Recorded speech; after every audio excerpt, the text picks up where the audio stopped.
Big Lez's League, an all rugby league experience. Hello, welcome back to Big Lez's League and all rugby league experience. I'm your host, Big Lez. We're going to do something a little different on the podcast today. Got my good mate, Jarrod from Strictly Footy podcast back on the show, and we're going to be doing a Manly rebuild. Now, it's funny, we actually agreed to do this podcast prior to all the news around the Manly Seagulls and Anthony Seibold and all that sort of stuff, and I think this just ties into it perfectly. Jarrod, how are you, mate? And what's your reaction on Seibs and everything that's happening at Manly at the moment? Oh, I'm doing good. We timed this podcast perfectly. 3 losses straight at home. Seibold's been sacked. My immediate reaction, I was actually surprised because we'd been hearing out of round 2 that the higher-ups at Manly were saying that he was safe. But I just think after the Roosters game, it made sense to move on from Seibold. I think he's had his time, and he just hasn't made the changes that a lot of other coaches would have made. And I think if he had have made those changes, brought some of those younger guys in, which we'll get to later, then I think maybe he would have stayed even if he had the same results. What do you reckon? I think it was very telling, wasn't it? Like, we didn't really think about it too deeply last night, but just after the game on Thursday, just sort of, after the game, the fans were chanting, at Seibold as well, and all that sort of stuff. And, there wasn't a lot of backing from the club. Like, the club didn't come out and say, look, we've heard all this chant around Seibold. You've got to throw a bit more support around your coach and all that sort of stuff. And I think that paired with the fact that Seibold in the press conference, he was asked a bunch of questions about the chanting and all that sort of stuff. And he was like, look, what do you actually want me to do? Because I've got a side that's, can perform, and they're just not performing at the moment. So I think that it was pretty telling that I think even he knew that it was probably going to be his last game coaching at the Manly Seagulls. But I tell you what, we got to redraw the Oscar. Michael B. Jordan's lost it. I think Kieran Foran needs to be given the Oscar for Best Actor after his performance on Fox last night as well, because they were asking, Braith asked him straight up, hey, mate, have you heard anything about Seibold being sacked? What's the go? And he was like, nah, we went into video this morning with Seibs and haven't heard anything. We're just preparing for our Sunday training session. Next minute, he gets the job the next day. Just crazy scenes. What are your thoughts on Foz getting the job? I like it, but there are the risks there. He obviously only retired from rugby league last year, so he's had 3 games of assistant coaching experience. So experience might be a bit of an issue, but in terms of the appointment, I think Kieran Foran would be a great coach. He's a level head, analyses the game well, and he's a Manly boy, which they seem to be bringing a few of them back with Jason King there. So I really like it for the culture of the club. I do as well. I think that you're getting a guy that's played with a lot of these boys as well, so you can build a little bit of that rapport, similar to Billy in Queensland camp. You can just have that sort of playing rapport for the rest of the year, a guy that's going to have a good relationship with all the players.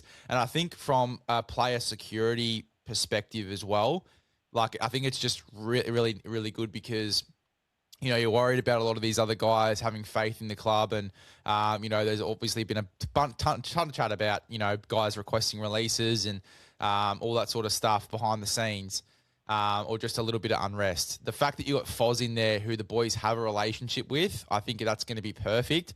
They've also got Jim Dimmick there as well as an assistant coach who is very well received. He's one guy that's sort of over the past couple years, there's been a lot of assistant coaches where people have thrown them up as, going for head coaching roles. Jimmy Dimmick's been a guy behind the scenes that they've sort of thrown up for a while. I was shocked he didn't get the job, to be fair. I thought that he was probably going to get the job, potentially be extended as well past this year. But wasn't the case. Foz gets the job. It tells me that Dimmick won't get the job for next year, so it does throw a couple of hats in the ring. Now, we were talking pre-recording about some Tom Trbojevic news, and it could mean one of 2 things for me. So there is word that Mick Ennis was spotted at a Brighton Lez cafe with Tom Trbojevic, and they were having a little discussion there. Now, this could mean one of 2 things.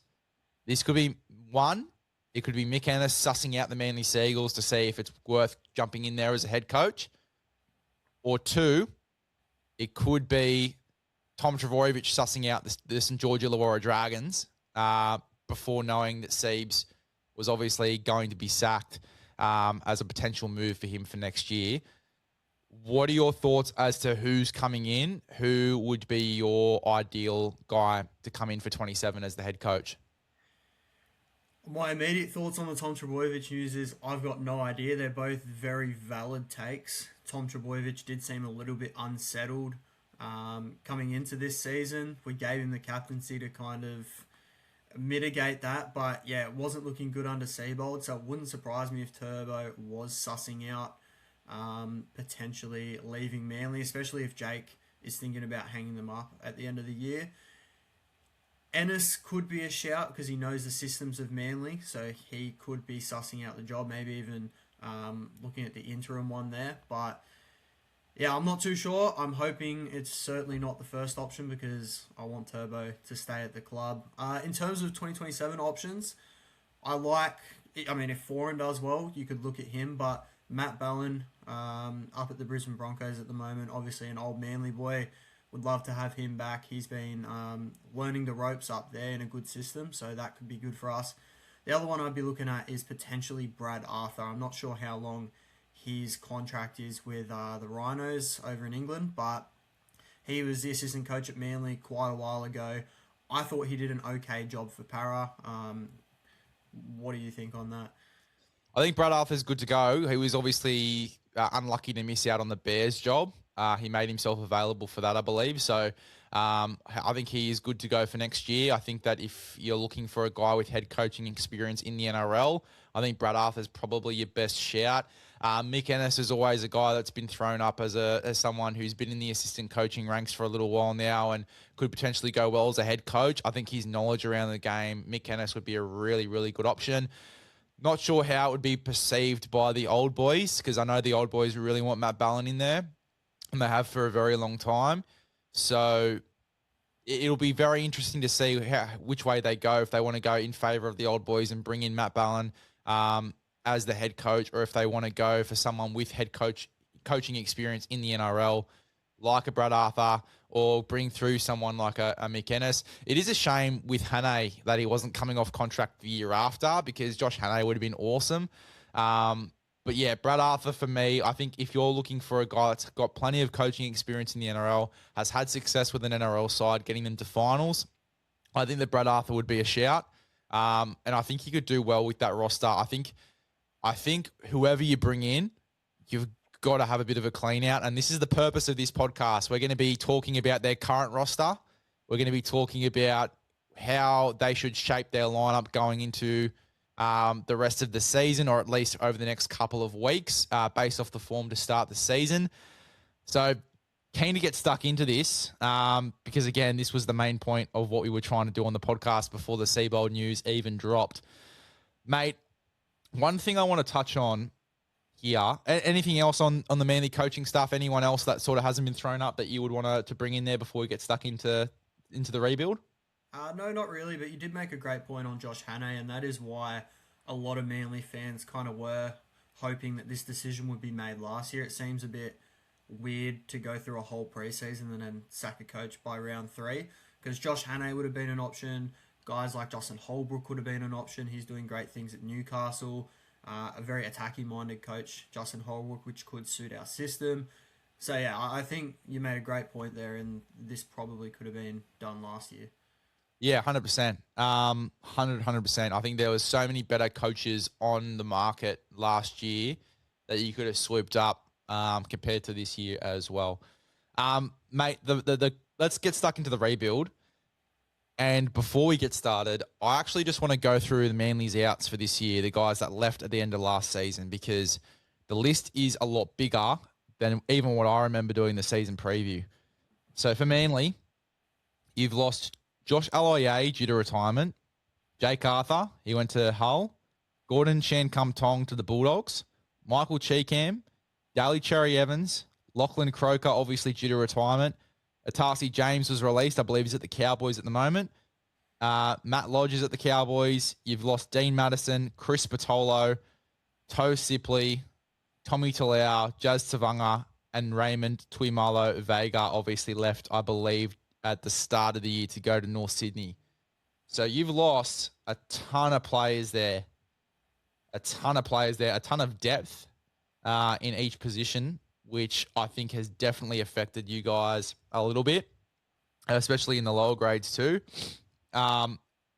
Yeah, what are your thoughts on all those outs? Any key ones that stand out to you there that you probably would have liked to have had for this year? I think we did a good job at cleaning out. I don't think a lot of those names we really could have used this year. Cherry Evans, obviously, we wouldn't have wanted to lose, but he kind of made the decision clear that he was leaving. That was the exact same with Jazz Tavanga. I think he could have added some incredible speed through the middle. Seibold seemed to think he was a 9, but for me, when he was playing 13, that was when Manly was certainly at their best, but he kind of took that decision out of our hands as well. He went over to one of the French clubs. Was it Catalans or was it the other one? Is that Wakefield Trinity, which is where RTS is going? Yeah, he went over to the Super League. The one I really did want to keep, though, Tommy Talau, because at the moment we've got Tolu Kola and Ruben Garrick as centres, and that's kind of end paragraph right there. We don't have any NRL-ready backup centres. So I would have loved to have kept Tommy Talau. Would have given us a little bit more leeway in the back line. We could have shuffled around some positions. But yeah, we'll get to that later. I'll tell you what I would have done if we had kept Tommy Talau. But yeah, he's one I wanted to keep. All right, well, let's get into the depth. It's a good little segue there. For fullback, you've got 4 players, and this is me being generous and moving a couple of players around and not going one player per position. You've got Tom Travojevic, you've got Lehigh Hopewade, you've got Clayton Failalo and Tolu Kula as a backup there in your top 30 at the moment. I think Tom Travojevic is relatively safe in that fullback jersey. I don't think we're going to be taking him out of there anytime soon, but only a couple players in the depth. And again, Lehigh's playing on the wing. Failalo usually comes in at centre, and Tolu Kula is obviously playing in the centres at the moment. So what are your thoughts on that depth? I like it. I think fullback's one of our better positions when it comes to depth. Obviously, you never want to lose Tom Trbojevic, but we've got guys there who have done a job in the past that can cover it. I think Garrett can also do a decent job at fullback if he's needed. Yeah, going forward, Turbo is going to be our fullback, provided he stays at the club. I'm interested, though, if Turbo were to go down, with the form Tolu Kola's in, would you have him at fullback ahead of Lehigh Hopewade? It's a great shout. I think I probably would, to be fair, because even Lehigh's been outstanding on the wing. Like Lehigh on the weekend, in a game where he probably wasn't at his best, still made 3 or 4 errors, had 225 odd meters and ton of post contact. Like the work that he's getting through out of yardage is so good, just for his size. He's got so much strength and ability there. And then Tolu Kula as well, like he's roaming anyway in attacking ball. I've noticed over the last couple of weeks that he has been given a little bit of a roaming license, and he's started to roam a little bit. He roamed over to the right side and put a kick through, I believe, for a repeat set on the weekend. So Tolu Kula, yeah, I'd probably be having him as my next choice fullback. I think it's a great shout from you. I think that he's probably the best suited as well. And if Tom Trbojevic does go down, he has to go to fullback. You've still got a very good attacking side, and I'd argue that he'd do a really good job with the attacking roster. That if you lent into that attacking roster, and if you do under Kieran Foran, him at fullback would be very dangerous. And I'd argue that you'd probably have to keep that roaming license on him too for the rest of the year. Do you agree? Yeah, I agree with you. The play's just too dangerous. When he goes over there, the defence hasn't noticed it. They're focusing on Tom Trbojevic out the back. They like to hit Tolu Kola as the other option, and quite often a massive gap just opens up for him, and you just don't want to give him space. So I think they need to keep that on him, yeah.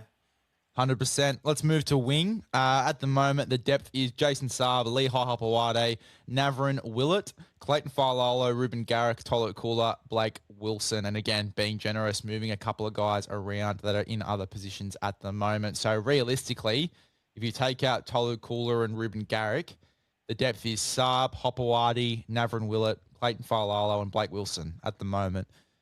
Out of those couple of guys, are you taking anyone out? Are you putting anyone else in? Look, Hopewade is locked into one wing spot for me. On the right wing, though, I haven't been too impressed with Saab for a few seasons now. His defence still needs some work. That's both reads and tackling. Has a few errors in him, and yardage could honestly be improved. I'd be looking elsewhere. I think it's Blake Wilson or Clayton Falala. I'm not sure which way to go. I'll say Blake Wilson for now, just because he's somewhat more proven at NRL level. If we still had a Tommy Talau sitting there, though, I would seriously be looking at moving Ruben Garrick out to the wing. I still think it's his best position by far, and Tommy Talau could slot into the centres. But for now, I'm going to go Blake Wilson on that other wing. We will get to the centres in a second. But yeah, look, I agree. Like, I'd be moving Garrick out to the wing if I had the opportunity to. I think he's a much better winger. I think people are also going to remember with Garrick, he's leaving at the end of the year too. So whatever you do with him, like, it's not going to matter next year. He's going to be gone. So that's obviously going to be interesting to see what they do at the back end of this year if things aren't working out still with him in the centres. But yeah, I think I agree. I'd be having him on the wing because I think he's better suited to it. And then even still, like, for wingers, like, he's a better left side winger, which is where Lehigh is at the moment. So that would be interesting to see how that would work. But Garrick, yeah, I agree, probably better on the wing than in the centres, a little bit defensively as well. Blake Wilson, not too sure how he's been going in Cup. I'm not sure if you've been keeping an eye on New South Wales Cup for Blake Wilson. But yeah, like, I mean, every time he's come into the NRL, 9 times out of 10, he's been outstanding too. So I do feel like he'd be awesome just to give an opportunity to. I think he will get the jersey anyway next week because Saab is suspended for a week for that tackle on Hugo Savala. So you'll see either Blake Wilson or Clayton Falalo come in. I think it will be Blake Wilson. The other name there, mate, Navrin Willett. Now, the only concern with me about Navrin Willett is probably the errors. We saw a couple of errors from him in the trials. What are your thoughts on him? Have you heard much about him at the moment or during the season in Cup? What's been the story there? I haven't heard a lot about him in Cup this season, but he has had high raps on him for quite a while. He's obviously very tall. But yeah, as you said, I was kind of just watching that trial against the Warriors, and he made some crucial errors there. I know he still got the win in the end, but was making some errors, and defensively, I'm not sure how he would hold up, but yeah, someone with high potential, someone I'd definitely be keeping and looking to develop, because if he does hit his straps, then he'll be a first grader for sure. But at this stage, he's probably just down the pecking order a little bit. 100%. Let's move to centre. We've got Tolu Kula, Ruben Garrick, Josh Folletti, and then listed at back row on the Manly website, but is notably a centre, Aaron Schopp. What are our thoughts on this depth at the moment? I think it is a bit of an area of concern, especially with Garrick going at the end of the year. Centre's looking a little bit light. Absolutely.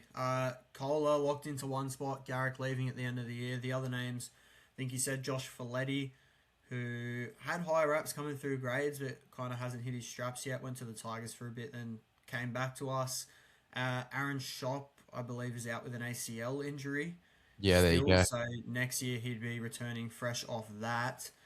Clayton Falala as well can play centre, but I believe he's a much better winger. I think defensively he's a bit iffy at centre. So I guess with the Garrick money, we might have to look to sign someone. Okay, well, I'll take a look. I'll take a look at that. Who's off contract in a second. Talk to me about Aaron Schopp for next year.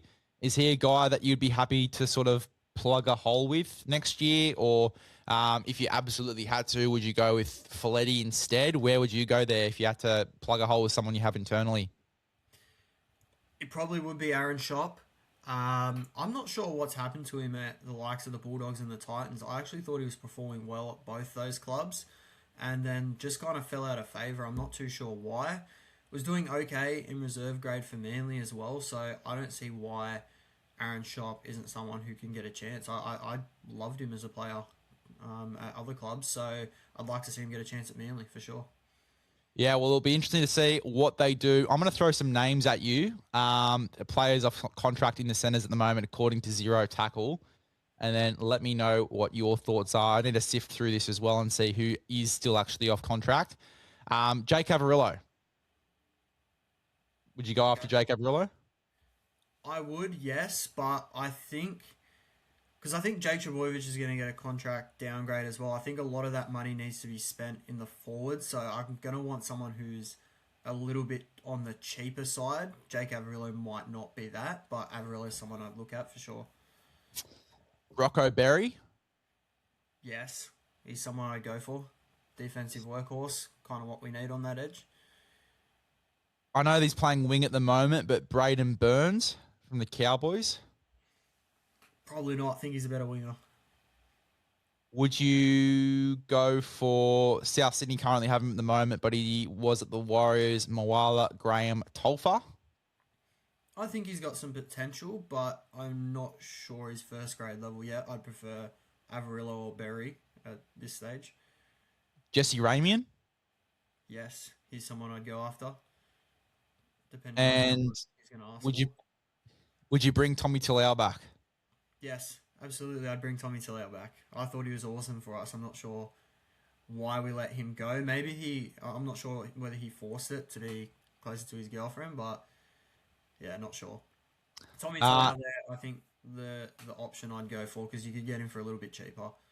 What about Anari Chihuahua? The Bulldogs seem to rate him. He's done good things over there. I've always thought he's a better winger, but played well in the centres against Canberra, so an option for sure. Another guy of contract actually that is listed in a different positions playing centre at the moment is Tom Chester. Ooh, I don't mind that. I would take Tom Chester. I'm not convinced the Cowboys will let him go, but yeah, I like that.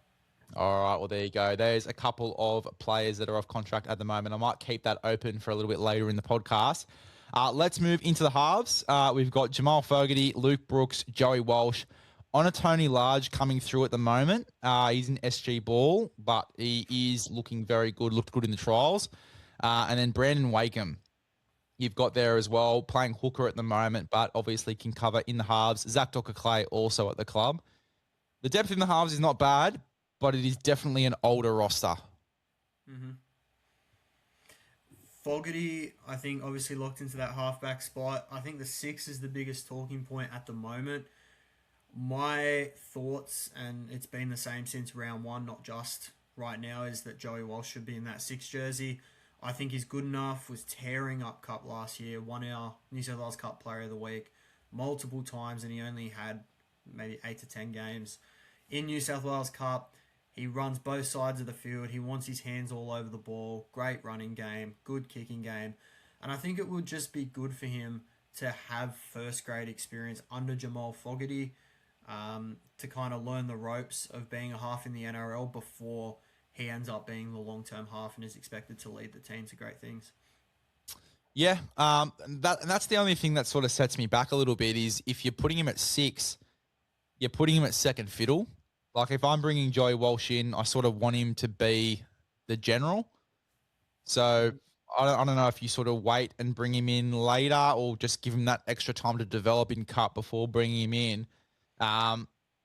It will be interesting to see what Manly decide to do, but I'm in the same breadth as you. I think that there has to be a change in the halves. I think Joey Walsh would be a great addition into the 6 jersey, even just to learn off Jamal Fogarty. But yeah, it'll be interesting to see what they do. There's still plenty of time in the season left. Like if we were talking about rebuilding Manly halfway through the year and we were sort of at a similar place, I'd sort of say, look, you can't make finals, so just blood these younger guys in. But it's round 4. So we've got so much time, to work on this side and to build those combinations as well. It'll be interesting to see what they decide to do. But I'd just be giving Joey Walsh the time to develop as a 7 and then maybe moving even Jamal Fogarty into a bit of a second fiddle DCE type role and just sort of mentoring Joey Walsh into the 7 role. That'll be interesting. It does depend on what you want to do with the guys like Brooks and Fogarty post this year as well. If it's their last season's one of those guys, that'll be interesting. But yeah, Joey Walsh, I do agree. I think it's a good guy to bring in.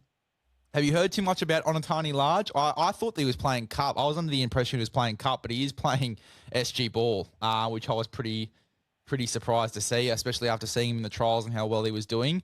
Have you heard too much about him? Yeah, he's awesome. Even before he signed with Manly last year at the Tigers, he was this highly rated guy coming through. Played Union for a bit. Obviously, he's got his brother over here playing dummy half as well, I believe, in SG Ball. So hopefully they stick together. Onatoni Large is a weapon, can play either half position, can play back row, can play a bit of centre if he has to as well. And he's just massive and a great ball runner. So he's going to be a weapon. I'm not too sure he would be ready for first grade just yet because he hasn't had any time in Cup to kind of prove himself, but looks good in the trial. So one to watch for sure. I'd be probably moving him up to flag ASAP if I'm Manly. I'd be just giving him a crack at flag and seeing how he goes. I think if you can, I wouldn't try and fast track his development. I'd obviously want to give him time to get used to that and the physicality and whatnot. But I probably would be bringing him into flag very soon, especially if he is killing it at the moment. I'd be bringing him through because they sort of need some options there as well with, Brooks and Fogarty only getting older. I think that's probably the play. But yeah, I think you're right in terms of the halves. Joey Walsh probably to come in soon, hopefully next week. But we will wait and see on that one. Anything else on the halves? No, I was just going to say on the Fogarty point, whether they're wearing 7 or 6, I think Fogarty will just stick down that right channel and be the main kicker, whereas Walsh will be the one kind of wrapping to both sides. But yeah, outside of that, nothing else to add. Easy peasy. Let's move to number 9s. The current depth at hooker is Jake Simpkin, Brandon Wakeham, Zach Docker-Clay, and then the young, I'm going to butcher this name, Zadis Mua Gututia. I believe that's how you pronounce it. As I said, I'll admit it right here. Not the best with names. Definitely need a bit of practice on this one. But young Zadis there, who has had plenty of raps on him. He looks to be a bit of a gun, but depth at 9, interesting. It's pretty much only Jake Simpkin and Zadis as in regards to out-and-out 9s at the moment, but Brendan Wakeham seems to be doing well at 9 as well off the bench, I think. Yeah, I don't mind it. Simpkin, I think, is a good footballer. Seibold kind of had him in an 80-minute role before this week against the Roosters where he came off the bench. I think Zadis and Zach Docker-Clay are great 14 options at the moment. Zadis has a lot of attack out of dummy half, and if the forwards are going and we get a little bit of a roll on, he could be dangerous. We saw that in the trials. Very young too, but has a ton of cup experience after last year. So Zadis is someone I'd bring into the side, and I think they are probably just better 9s than Brandon Wakeham, in my opinion. So they would be the two I have ahead, charging for that 14 spot.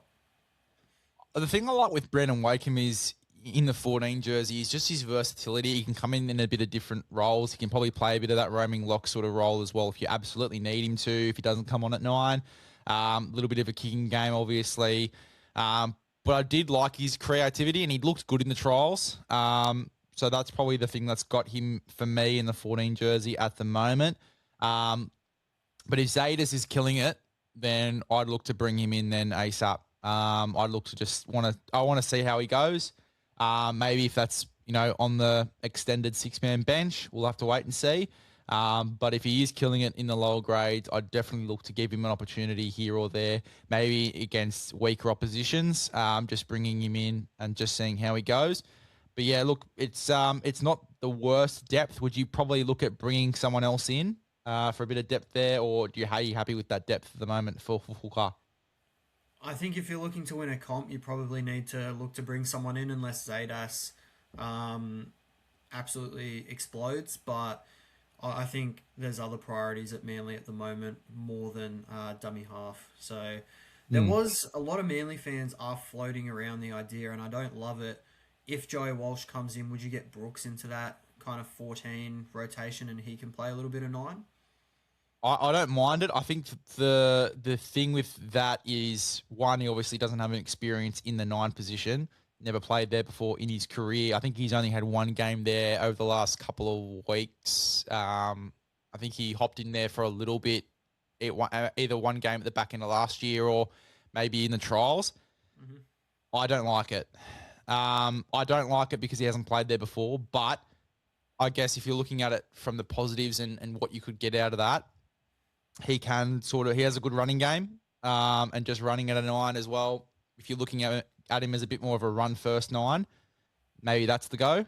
I don't like it though. I'm not a huge fan of it. But we'll see. Nah, We'll see what I'm worried happens. a little bit about the defense in the middle too. Yeah, agreed. Some hookers off contract just to sort of see what the go is at the moment. Docker Clay is obviously off at the end of this year. Cookie, I doubt you'd get Damien Cook. I think he's going to re-sign with the Dragons. Jaden Beryl from the Sharks, I don't mind as a bit of depth. Just a tough workhorse, play the first 20 minutes, and then you bring a Simpkin or a Zadis on. You've got Freddie Lussick from Penrith. He hasn't re-signed for next year. I don't mind that. Corey Pakes from the Broncos.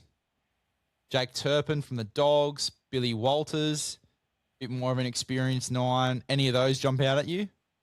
Billy Walters would be someone I'd probably go for. I think he could come off the bench and do some great things. He's done it for Brisbane. So, yeah, Billy Walters is someone I'd look at. But I think all in all, if we're going to sign a 9, I'd prefer it to be one of the top dogs. If not, I think Simpkin and Zadis are good enough. All right, easy. Well, let's move into the middle. At the moment, your depth for middles is Taniela Paseka, Jake Travojevic, Kobe Hetherington, Ethan Bullymore, Siwa Takiaho, who's coming back from injury at the moment, Corey Waddell, Paul Bryan, and Simeone Laifi. What is the thoughts on the depth at the moment at Manly in the middle? And what does your pack rotation look like at the moment going into next week if you had the reins? So I'm giving you basically my 4-pack and bench. Yep. Oh man, I'm gonna say something that most fans aren't going to agree with. I think it's going to be very difficult to sign more middles than we already have. I think we've got some good young middles coming through grades, and we just kind of have to be patient as Manly fans because the middle isn't performing at the moment. I think it's one of the most advertised things on rugby league that Manly need middles. But if I was a coach next week, Taniela Paseka would be locked into my prop spot. I think moving Jake Trbojevic to prop might be an okay option, although him and Kobe Hetherington, it really doesn't matter what number or what number they have on their back because Jake will be the one ball playing a little bit anyway. But Kobe Hetherington would be my starting 13.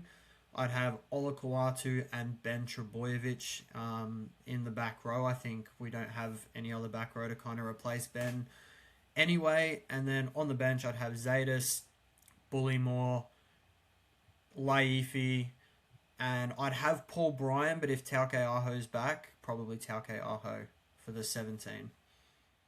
All right, I don't mind that. I'm going to throw something at you. I don't like Jake Trbojevic playing the first 20 minutes. Okay. I probably wouldn't start Jake. I'd have him coming off the bench. I know that he's not a big impact bench guy, but I just think him playing the first 20 minutes when the game is probably at its most intense isn't the best thing for Jakey moving forward. I'd probably have him off the bench. He comes in on the 20-minute mark. He plays the back end of the first half. Then he'll play the first 10 to 15 minutes of the second half, and that's Jake done for me. That's probably how I'd play him, 30 to 35 minutes. Just coming on, defending really well, maybe a bit of ball playing in there. Maybe if you need to, you can bring him on in the last 10 minutes of the game as well. But that's probably the extent to what I'd use Jake Trbojevic. I had a feeling like he obviously came off with a HIA, but if he kept playing, I feel like they would have used him for another 60 minutes again. I just don't think you can afford to do that with Jake Trbojevic. I think that you've got to cap him at around 40 minutes. What are your thoughts? No, I'm completely with you on the 40-minute thing. Max 50, absolute max. It's just a matter of when you use him. And I think Jake Trbojevic for those 40 to 50 minutes is actually still awesome. Doesn't run the ball as much as he used to, but still awesome to take the sting out of the game. And that's probably why I'd start him. I think Manly's pack just gets run over without Jake Trbojevic, especially when they're up against the starters, like your Tarpanys, your Fisher Harrises, your Payne Arse, your Adam Fanua-Blakes. I think almost first 20, last 20. If you were to bring him off the bench, I'd almost prefer to play him like the last 20 of the half, like you said, but then maybe the last 20 of the second half as well. I just want him on in those important moments, fresh and ready to go. Yep. Yeah, I tend to agree. I just feel like as well it's a longevity thing. Like if Jake Trbojevic is going to play next year and he's going to continue to play for Manly, I'd want him to sort of preserve himself a little bit and have him coming on in those last 20 minutes of each half, like you were saying, or, a little bit different. But yeah, that's probably the way that I'd go with Jakey. I just think you've got to work on how can you keep Jake Trbojevic on the field the next couple of years. That's probably a way to go about it. But the vibe I'm getting from Jakey is that he's going to retire. Like every time I see him speak at a press conference, the vibe isn't great. It just seems like he wants to hang up the boots. Like I don't know the vibe that you're getting watching a couple of those press conferences. Sounds like he's probably going to wrap things up at the end of the season, which I'm pretty upset about, to be fair, as a fan of him, because he's been such a great player for so many years. I also feel like, and they said it on Levels the other day, he does need a lot of help through the middle there as well. Like that they need to get a lot more out of the middles you currently have, like your Pasekas, your Hetheringtons, your Bullymores. Takiaho when he's back is going to be a massive addition. Laifi, if you can get a ton out of him as well when he comes into this roster more full-time. What are your thoughts? Do you see Jakey playing past 2026? And what are your thoughts about getting more out of the other forwards you have at the moment? No, I think you're right. I get the vibe that he'll hang up the boots at the end of the season. If he does play on, it'll probably be a 1-year extension. I don't think it'll be anything past 2027. And you're right, we do need to get a lot more out of the middle for that to be able to happen. I think Taniela Paseka kind of has to be the guy now that goes hard at the starting pack, especially if we want to move Jake to the bench at some point to improve that longevity. If Taniela Paseka's not rolling, then I don't think Manly are rolling. So that would kind of be my take on that. Again, just with the patience thing that I brought up, Paul Bryan, ex-under-19s Queensland Origin player just 2 years ago, sat out last year with a dislocated shoulder, I believe. He's got high potential. Got Mawale coming next year, who's going to be coming off a year in Melbourne, which has never been bad for anybody. Caleb Navale is another one that was a huge loss this year. He was set for a big year, in my opinion. He'll come back into the side. Bullymore, I think, will only get better. So I think there are guys there in our forward pack, Laifi as well, that we won't be struggling in a few seasons' time. But just for now, it's rough days. We need someone to help Jake for sure. 100%. It'll be interesting to see, when all of these guys come back, what the pack is looking like and how they shape up. At the moment, with Takiaho back, I've got Paseka and Siwa Takiaho starting in the front row. I've got Hetherington at 13. I'm with you. I've got Ben Trbojevic still in the back row with Molly Olakawatu. My bench for forwards would be Bullymore, Jake Trbojevic, and Simeone Laifi at the moment. 18 and 19 would be probably Corey Waddell at this stage, either him or Paul Bryan. And then I've got Zadis as well there in jersey 19, just to give him a bit of a crack as well, depending on if they can get some minutes into him in jersey 19, as well as a bit of a 9 role. But that's my bench at the moment. That's the way that I'd sort of be going about it. I know there's been a lot of hate around Waddell at the moment. I don't mind Waddell. I think he's a big effort guy, puts in a ton of effort. He's probably not a middle. He's probably more of an edge back rower. But I think that he has been giving it a tough crack. I think that people have probably been a little bit harsh on Waddell. I'm not too sure your thoughts, but I think he's better than what people have been saying he is. What are your sort of raps there? He's certainly better than how people have been acting. I had just seen his defense in the middle, as you said. I think he's more of an edge back rower. Makes him look a little bit worse than what he actually is. And I think it's just all compounded from the Seibold thing. The big knock on Seibold from Manly fans is that he's not making changes. And when we've had guys like Navale, who was killing it in Reggie's last year, didn't get an opportunity. Had guys like Laifi, who wasn't getting an opportunity unless Bullymore was injured. On Thursday night against the Roosters, that's kind of where it goes. They kind of have to come up with an explanation as to who they should be playing over. And I guess that's just been Corey Waddell that's copped it because of that. Yeah, 100%. Look, let's move to the edge, and then I'll get your current 17, because I know you posted it the other day. For the edge back row depth, you've got Hamoli Olakawatu, Ben Trbojevic, Corey Waddell. You've got Jackson Sherab, who I haven't heard too much about, but I know he played well in the trials. And then not this year, but for next year, you've got Aaron Chop who can play a little bit of back row as well. Thoughts on the back row depth? I think it's okay. We could use another solid edge back row, but I do think Ben Trebojevic is another one that gets a little bit more hate than what he should. I think every year he's added something to his game and improved just that little bit. Ola Kawatu obviously stays there. Jackson Sherab is one that had huge raps coming through the grades at the Dragons, and then I just didn't hear anything about him. So I'm actually surprised about that name. I wasn't aware that he was at Manly at the moment. The other one you said there, Aaron Shop, he's out at the moment. Think he's more of a centre anyway. There's also Hugo Hart, who played in the trials. I don't think he's in the top 30 though. But Hugo Hart's one that I would certainly be looking at this year or later on in this year if there's some injuries. Oh, 100%. He's a name I forgot about too. Hugo Hart, very good player. He wasn't in the top 30, and that's where I got this list of names from. So I think they might need to get an exemption for him potentially, but 100%. If you can get him into this side, maybe for Ben Trebojevic, if people are criticizing Ben Trebojevic and how he's playing and whatnot, that's definitely a name you could throw in there. I've got Ben Trebojevic because I think when he's at his best, he's very good. I've got him in there, and I've got Hamoli Olakawatu in there at the moment. But yeah, Hugo Hart will definitely be putting a bit of pressure on those, on Ben Trebojevic in particular. Jackson Sherab, good player, looked good in the trials. I think that you might see him at some stage, maybe not in season 2026, but we'll have to wait and see. Some back rowers off contract. I'll throw some names at you again, and you tell me whether you would want them at the Manly Sea Eagles. John Bateman, Probably not. Sean Blore, Yes. If Storm go Lasardi and Chan for the future, Blore is rock solid. not sure if he's still off contract, but Kurt Capewell, Yeah, veteran on the edge for sure. Charlie Geimer from Para. He's got potential, but do you reckon he's more of a middle? I like him on the edge. He had a good game against Canberra last year where he just carved up on the edge, scored 2 tries, real good line runner.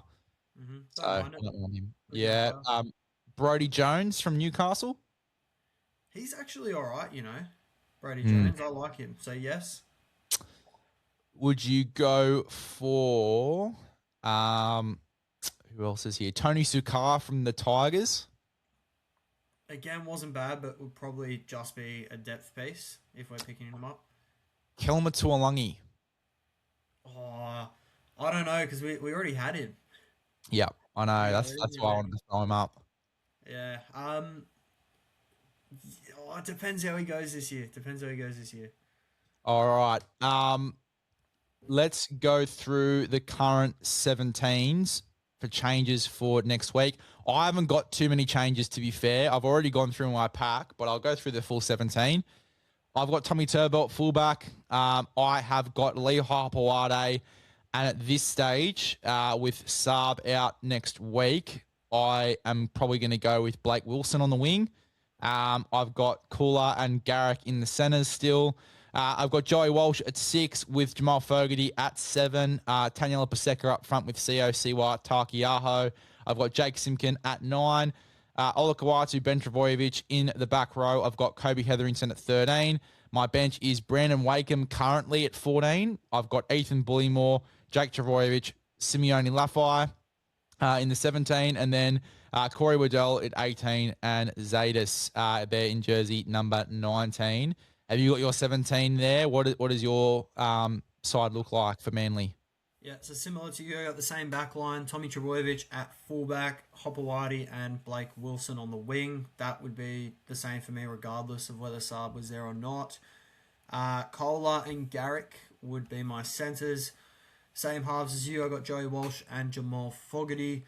My 2 props would be Taniela Paseka and Jake Trebojevic. Jake Simpkins starting 9.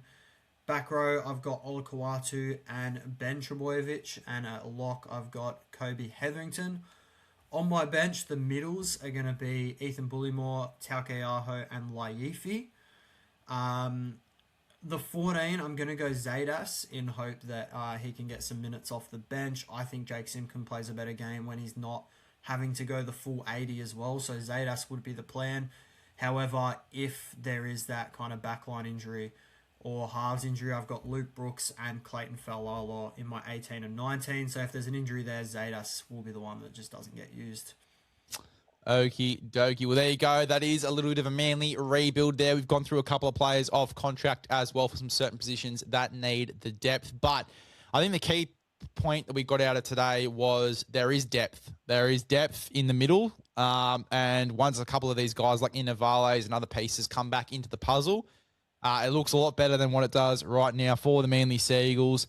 Hopefully with Foz coming in at head coach for this season, there can be a little bit more success at Manly as well. I'm sure that you'd be hoping so as well, Jarrod. But yeah, look, we'll have to wait and see for 2027 as well what can come of the Manly Seagulls. But Jarrod, thanks for coming on the potty again, mate. Been a pleasure to have you. No problem, man. We started off 0-4 in 2021, so I'm praying that there's some kind of comeback there. Yeah, we'll have to wait and see.